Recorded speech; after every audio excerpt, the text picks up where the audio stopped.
शांति। आज 8 अक्टूबर 2024 के बाबा के अनमोल मधुर महावाक्य सुनेंगे। आज की मुरली में बाबा हम बच्चों का ध्यान खिंचवा रहे हैं कि बच्चे तुम्हें अपने टाइम, मनी और एनर्जी को वेस्ट नहीं करना है। दुनिया के अंदर कई लोग टाइम, मनी, एनर्जी वेस्ट करते हैं। साथ ही साथ बाबा कहे तुम्हें बाप को याद करते हुए अपनी बुद्धि को रिफाइन बनाना है। जितनी बुद्धि स्वच्छ होती जाएंगी, आत्मा भी स्वच्छ बनती जाएंगी। साथ ही साथ बाबा कहे बच्चे तुम्हें कभी भी बाप जो भी बातें सुनाते हैं उसका अहंकार नहीं आना चाहिए, परंतु विचार सागर मंथन कर उसकी गहराई में जाना है। कई बच्चे अहंकार में जब आते हैं तो बेहद के बाप के द्वारा जो बेहद की विश्व की बादशाही मिलती है उनका भी डिसरिगार्ड कर देते हैं। इसलिए बाबा कहे तुम्हें स्वयं को अहंकार से दूर रखना है। सुनते हैं आज के बाबा के अनमोल मधुर महावाक्य। ओम शांति। मीठे बच्चे, बुद्धि को रिफाइन बनाना है तो एक बाप की याद में रहो। याद से ही आत्मा स्वच्छ बनती जाएगी। आज की मुरली से प्रश्न है, वर्तमान समय मनुष्य अपना टाइम व मनी वेस्ट कैसे कर रहे हैं? उत्तर है, जब कोई शरीर छोड़ता है तो उनके पीछे कितना पैसा आदि खर्च करते रहते हैं। जब शरीर छोड़कर चला गया तो उसकी कोई वैल्यू तो रही नहीं, इसलिए उसके पिछाड़ी जो कुछ करते हैं उसमें अपना टाइम और मनी वेस्ट करते हैं। जैसे दुनिया में कहा जाता है कि जब वो व्यक्ति जिंदा होता है तो उस समय तो उसको तड़पाते हैं पाई के लिए भी, और मरने के बाद एक प्रकार का दिखावा करते हुए लोगों के सामने खूब पैसा बहाते भी है कि हम अपने बुजुर्गों का बहुत सम्मान करते थे। भावार्थ यही, बाबा कहे जब चले गए उसके बाद करने से तो वेस्ट ही माना जाता है। जिंदा जब है तभी करके दिखाए। ओम शांति। रूहानी बाप बैठ रूहानी बच्चों को समझाते हैं। यह भी ऐसे कहते हैं ना, ब्रह्मा बाबा भी तो ऐसे कहते हैं ना, फिर बाप है या दादा है? दादा भी कहेंगे रूहानी बाप तुम बच्चों को यह नॉलेज सुनाते हैं पास्ट, प्रेजेंट, फ्यूचर की। वास्तव में सतयुग से लेकर त्रेता अंत तक क्या हुआ है, यह है मुख्य बात। बाकी द्वापर कलयुग में कौन कौन आए, क्या हुआ, उनकी हिस्ट्री ज्योग्राफी तो बहुत है। सतयुग त्रेता की कोई हिस्ट्री ज्योग्राफी है नहीं, और तो सबकी हिस्ट्री ज्योग्राफी है। बाकी देवी देवताओं को लाखों वर्ष पहले ले गए हैं। इसको कहेंगे, क्या कहेंगे? बाबा कहे यह है बेहद की बेसमझी। जो देवताओं को लाखों वर्ष पीछे ले गए, यही सिद्ध करता है कि उनके विषय में स्पष्ट कुछ भी जानते नहीं है। तुम भी बेहद के बेसमझी में थे, अभी थोड़ा थोड़ा समझ रहे हो। कोई तो अभी भी कुछ समझते नहीं है। बाबा कहे बच्चों में भी कोई तो है जो अभी भी कुछ समझते नहीं है। बहुत कुछ समझने का है, ज्ञान बहुत गहरा है, अनंत है। तभी तो बाबा कहे बहुत कुछ समझने का है। बाप ने आबू की महिमा पर समझाया है, इस पर ख्याल करना चाहिए, तुम्हारी बुद्धि में आना चाहिए तुम यहाँ बैठे हो, तुम्हारा यादगार दिलवाड़ा मंदिर कब बना है, कितने वर्ष बाद बना है? कहते हैं 1250 वर्ष हुए हैं, तो बाकी कितने वर्ष रहे? 3750 वर्ष रहे। तो उन्होंने भी अभी का यादगार और वैकुंठ का यादगार द्वापर में ही बनाया होगा। मंदिरों की भी कंपटीशन होती है ना, एक दो से अच्छा बनाएंगे।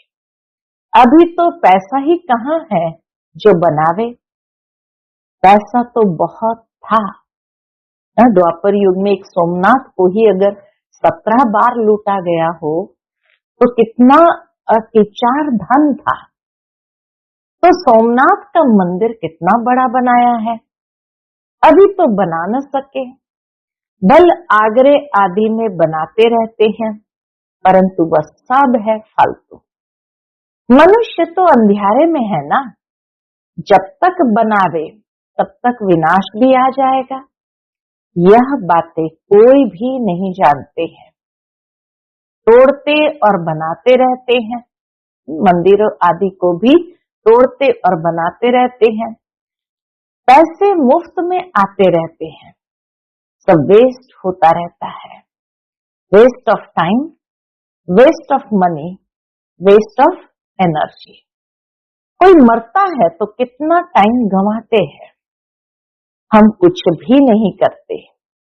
आत्मा तो चली गई, बाकी खाल क्या काम की?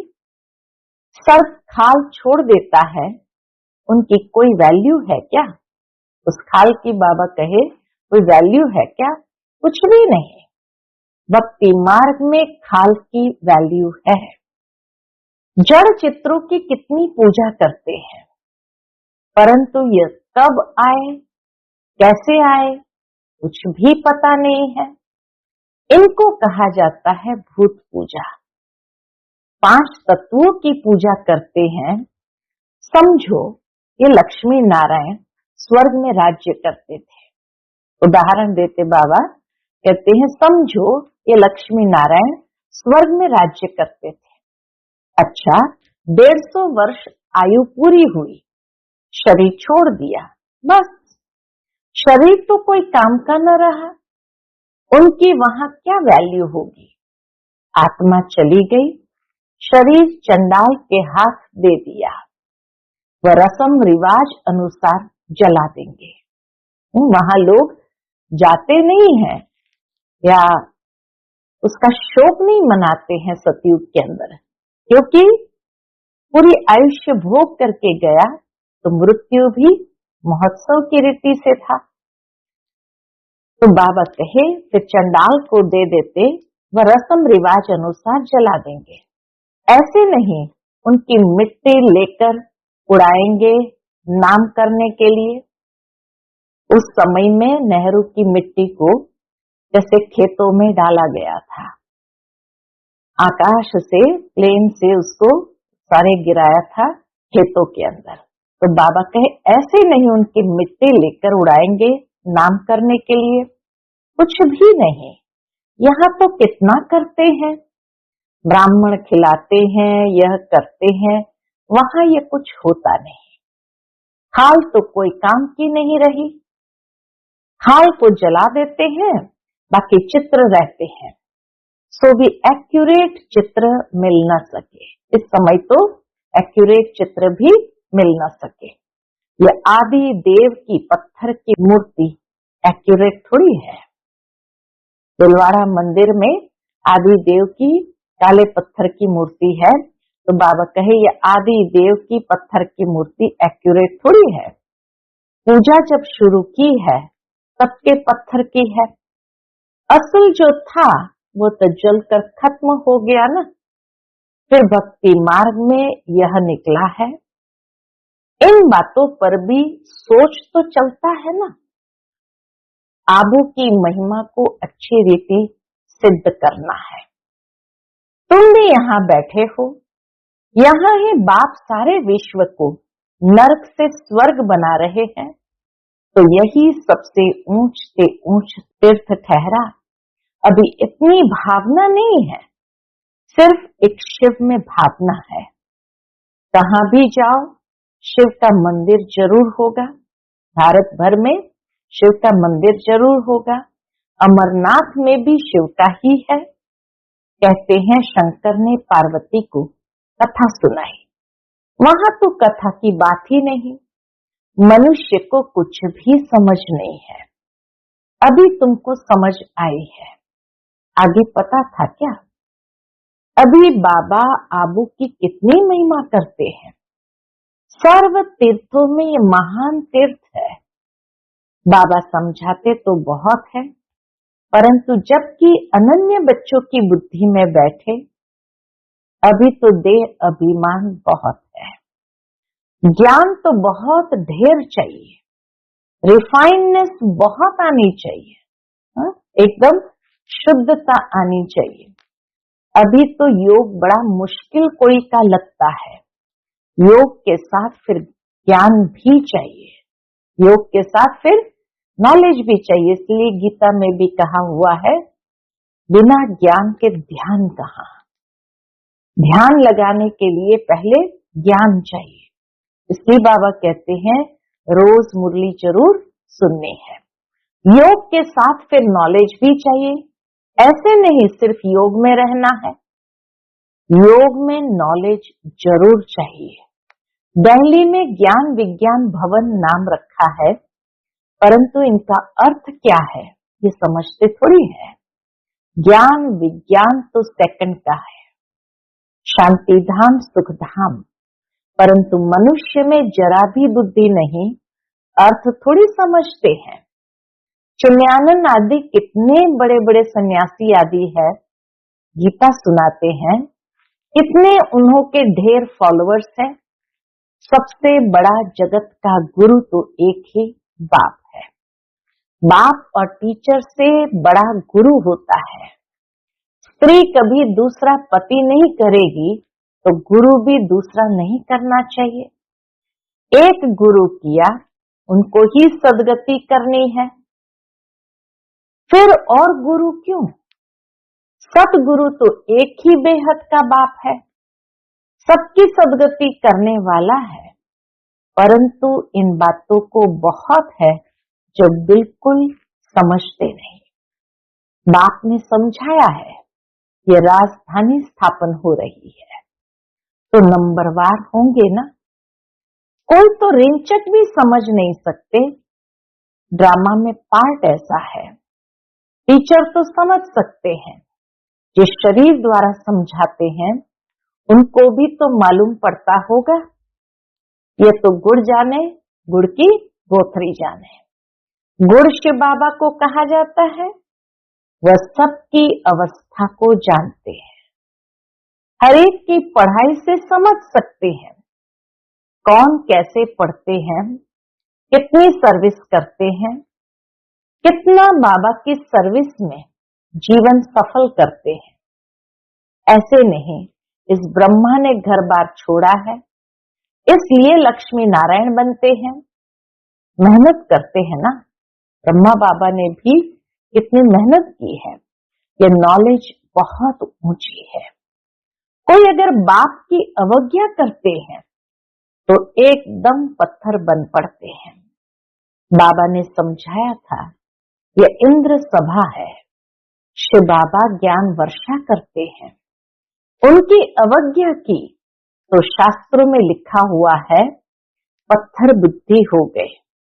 इसलिए बाबा सबको लिखते रहते हैं। साथ में संभाल से कोई को ले आओ, मधुबन जब आओ तो साथ में संभाल से कोई को ले आओ। ऐसे नहीं विकारी अपवित्र यहाँ आकर बैठे, नहीं। बाबा कहे ऐसे नहीं कि कोई भी आकर के यहाँ बैठ जाए, नहीं तो फिर ले आने वाली ब्राह्मणी पर दोष पड़ जाता है। ऐसे कोई को ले नहीं आना है, बड़ी रिस्पॉन्सिबिलिटी है। बाबा के सन्मुख किसी को ले आना, यह भी बड़ी रिस्पॉन्सिबिलिटी है। बहुत ऊंच से ऊंच बात है। तुमको विश्व की बादशाही देते हैं, तो उनका कितना रिगार्ड रखना चाहिए। बहुतों को मित्र संबंधी आदि याद पड़ते हैं, बाप की याद है नहीं। अंदर ही गुटखा खाते रहते हैं। बाप समझाते हैं यह है आसुरी दुनिया, अभी दैवी दुनिया बनती है। हमारी एम ऑब्जेक्ट यह है, यह लक्ष्मी नारायण बनना है। जो भी चित्र है सबकी बायोग्राफी को तुम जानते हो। मनुष्य को समझाने के लिए कितनी मेहनत की जाती है तुम भी समझते होंगे। यह कुछ अच्छा बुद्धिमान है, यह तो कुछ नहीं समझते। बाबा कहे इतनी बात तो तुम भी समझ सकते हो, कौन अच्छा बुद्धिमान है, कौन कुछ नहीं समझते हैं। तुम बच्चों में जिसने जितना ज्ञान उठाया है उस अनुसार ही सर्विस कर रहे हैं। मुख्य बात है ही कौन सी? मुख्य बात है ही गीता के भगवान की। सूर्यवंशी देवी देवताओं का ये एक ही शास्त्र है, अलग अलग नहीं है। ब्राह्मणों का भी अलग नहीं है। ये बड़ी समझने की बातें हैं। इस ज्ञान मार्ग में भी चलते चलते अगर विकार में गिर पड़े तो ज्ञान बह जाएगा।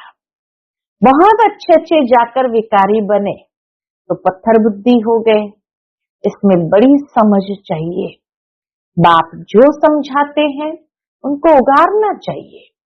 यहाँ तो तुमको बहुत सहज है, कोई लौकिक कार्य व्यवहार हंगामा आदि नहीं है। मधुबन में आते हैं तो कोई लौकिक कार्य व्यवहार हंगामा आदि नहीं है।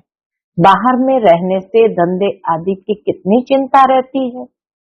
माया खूब तूफान में ले आती है। यहाँ तो एकांत लगी पड़ी है। बाप तो फिर भी बच्चों को पुरुषार्थ कराते रहते हैं। ये बाबा भी पुरुषार्थी है, ब्रह्मा बाबा भी पुरुषार्थी है। पुरुषार्थ कराने वाला तो बाप है। इसमें विचार सागर मंथन करना पड़ता है। यहाँ तो बाप बच्चों के साथ बैठे हैं। जो पूरी अंगुली देते हैं उनको ही सर्विसेबल कहेंगे।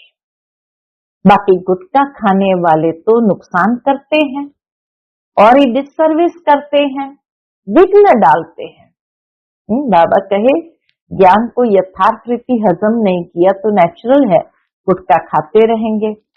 यह तो जानते हो महाराजा महारानी बनेंगे तो उन्हों के दास दासियां भी चाहिए, वह भी यहाँ के ही आएंगे। सारा मदार पढ़ाई पर है। इस शरीर को भी खुशी से छोड़ना है, दुख की बात नहीं। पुरुषार्थ के लिए टाइम तो मिला हुआ है। ज्ञान सेकंड का है। बुद्धि में है शिव बाबा से वर्षा मिलता है। थोड़ा भी ज्ञान सुना, शिव बाबा को याद किया तो भी आ सकते हैं, नई दुनिया में आ सकते हैं। प्रजा तो बहुत बनने की है। हमारी राजधानी सूर्यवंशी चंद्रवंशी यहाँ स्थापन हो रही है। बाप का बनकर अगर ग्लानि करते हैं तो बहुत बोझा चढ़ता है। बाप का बनकर अगर ग्लानि करते हैं, ऐसे कर्म हो जाते हैं तो बाबा कहे बहुत बोझा चढ़ता है। एकदम जैसे रसाताल में चले जाते हैं। बाबा ने समझाया है जो अपनी पूजा बैठ कराते हैं वह पूज्य कैसे कहला सकते हैं। सर्व का सदगति दाता कल्याण करने वाला तो एक ही बात है। मनुष्य तो शांति का भी अर्थ नहीं समझते हैं। हठ योग से प्राणायाम आदि चढ़ाना उसको ही शांति समझते हैं। उसमें भी बहुत मेहनत लगती है। बाबा कहे प्राणायाम आदि करना उसमें भी बहुत मेहनत लगती है। कोई की ब्रेन खराब भी हो जाती है, मेंटल इम्बैलेंस भी हो जाता है अगर यथार्थ रीति करना नहीं आया तो। प्राप्ति कुछ भी नहीं, वह है अल्पकाल की शांति। जैसे सुख को अल्पकाल कागविष्ठा समान कहते हैं, वैसे वो शांति भी कागविष्ठा के समान है। वह है ही अल्पकाल के लिए। बाप तो 21 जन्मों के लिए तुमको सुख शांति दोनों देते हैं। कोई तो शांति धाम में पिछाड़ी तक रहते होंगे, लास्ट तक भी आत्माएं उतरती रहती है। जिनका पाठ है वह इतना सुख थोड़ी देख सकेंगे। वहां भी नंबरवार मर्तबे तो होंगे ना, बलदास दासियां होंगे, परंतु अंदर थोड़ी घुस सकेंगे। राजमहल के अंदर महाराजा महारानी के पास थोड़ी घुस सकेंगे। श्री कृष्ण को भी देख न सके। सबके अलग अलग महल होंगे ना। कोई टाइम होगा देखने का, दर्शन करने का भी कोई टाइम होगा। जैसे देखो पोप आता है तो उनका दर्शन करने के लिए कितने लोग जाते हैं। ऐसे बहुत निकलेंगे जिनका बहुत प्रभाव होगा। अंत में ऐसे बहुत निकलेंगे जिनका बहुत प्रभाव होगा। लाखों मनुष्य जाएंगे दर्शन करने के लिए। यहाँ शिव बाबा का दर्शन कैसे होगा, ये तो समझने की बात है। अब दुनिया को कैसे पता पड़े कि यह सबसे ऊंच तीर्थ है। दिलवाड़ा जैसा मंदिर शायद आसपास भी हो।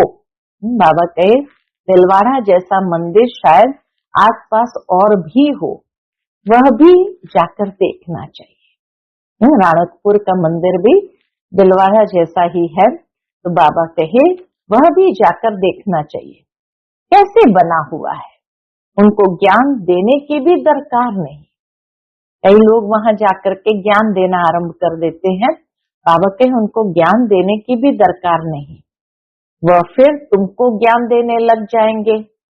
राय देते हैं ना, यह करना चाहिए, यह करना चाहिए। यह तो जानते नहीं इनको पढ़ाने वाला कौन है। एक एक को समझाने में मेहनत लगती है। उन पर कहानियां भी है। कहते थे शेर आया शेर आया, फिर क्या हुआ? लोग भागे, उस समय नहीं था। तो जब सचमुच शेर आ गया तो कोई नहीं भागे। तुम भी कहती हो मौत आया कि आया, तो वो विश्वास नहीं करते। समझते हैं अभी तो 40,000 वर्ष पड़े हैं, मौत कहां से आएगा। परंतु मौत आना तो जरूर है। बाबा कहे वो तो लिखा हुआ नूंद है, वो तो आएगा जरूर। सबको ले जाएंगे। वहां कोई भी किचड़ा होता नहीं। स्वर्ग में इस दुनिया का कोई भी किचड़ा होता नहीं। यहाँ की गौ और वहां की गौ में भी कितना फर्क है। श्री कृष्ण थोड़ी गौवे चराता था। उन्हों के पास तो दूध हेलीकॉप्टर में आता होगा, पुष्पक विमान में आता होगा। यह किचड़ पट्टी दूर रहती होगी। सामने घर में थोड़ी किचड़ा होगा। वहां तो अपरंपार सुख है। बाबा कहे सतयुग में तो अपरंपार सुख है, जिसके लिए पूरा पुरुषार्थ करना है। कितने अच्छे अच्छे बच्चे सेंटर से आते हैं, बाबा देखकर कितना खुश होते हैं। नंबरवार पुरुषार्थ अनुसार फूल निकलते हैं। फूल जो है वह अपने को भी फूल समझते हैं। दिल्ली में भी बच्चे कितनी सर्विस करते हैं, रात दिन। ज्ञान भी कितना ऊंच है। आगे तो कुछ नहीं जानते थे, अब कितनी मेहनत करनी पड़ती है। बाबा के पास तो सब समाचार आते हैं। कोई का सुनाते हैं, कोई का नहीं सुनाते हैं, क्योंकि ट्रेटर भी बहुत होते हैं। बहुत फर्स्ट क्लास भी ट्रेटर्स बन पड़ते हैं। बाबा कहे बहुत फर्स्ट क्लास बच्चे भी कभी कभी ट्रेटर बन पड़ते हैं। थर्ड क्लास भी ट्रेटर है। थोड़ा ज्ञान मिला तो समझते हम शिव बाबा के भी बाबा बन गए। पहचान तो है नहीं कि कौन नॉलेज देते हैं, ये पहचान ही नहीं है। अच्छा, मीठे मीठे सिकिलदे बच्चों प्रति माता पिता बाप दादा का याद प्यार और गुड मॉर्निंग। रूहानी बाप की रूहानी बच्चों को नमस्ते। हम सब रूहानी बच्चों की रूहानी माता पिता बाप दादा को याद प्यार, गुड मॉर्निंग और नमस्ते। नमस्ते, शुक्रिया बाबा, शुक्रिया। आज की मुरली से धारणा के लिए मुख्य सार है। पहली पॉइंट, विश्व की बादशाही देने वाले बाप का बहुत बहुत रिगार्ड रखना है। बाप की सर्विस में अपनी जीवन सफल करनी है। पढ़ाई पर पूरा ध्यान देना है। दूसरी पॉइंट, बाप से जो ज्ञान मिलता है उस पर विचार सागर मंथन करना है। कभी भी विघ्न रूप नहीं बनना है। डिस सर्विस नहीं करनी है। अहंकार में नहीं आना है। आज का बाप दादा का मधुर वरदान हम बच्चों के प्रति है, चारों ही सब्जेक्ट में बाप के दिल पसंद मार्क्स लेने वाले दिल तख्त नशीन भव। चारों ही सब्जेक्ट में बाप के दिल पसंद मार्क्स लेने वाले दिल तख्त नशीन भव। जो बच्चे चारों ही सब्जेक्ट में अच्छे मार्क्स लेते हैं, आदि से अंत तक अच्छे नंबर से पास होते हैं, उन्हें ही पास विथ ऑनर कहा जाता है। बीच बीच में मार्क्स कम हुई फिर मेकअप किया, ऐसे नहीं, लेकिन सभी सब्जेक्ट में बाप के दिल पसंद ही दिल तख्त नशीन बनते हैं। साथ साथ ब्राह्मण संसार में सर्व के प्यारे, सर्व के सहयोगी, सर्व का सम्मान प्राप्त करने वाले दिल तख्त नशीन सुराज्य तख्त नशीन बनते हैं। आज का स्लोगन है, दिल रुबा वह है जिसके दिल में सदा यही अनहद गीत बजता रहे कि मैं बाप की, बाप मेरा। दिल रुबा वह है जिसके दिल में सदा यही अनहद गीत बजता रहे, मैं बाप की, बाप मेरा। अच्छा, ओम।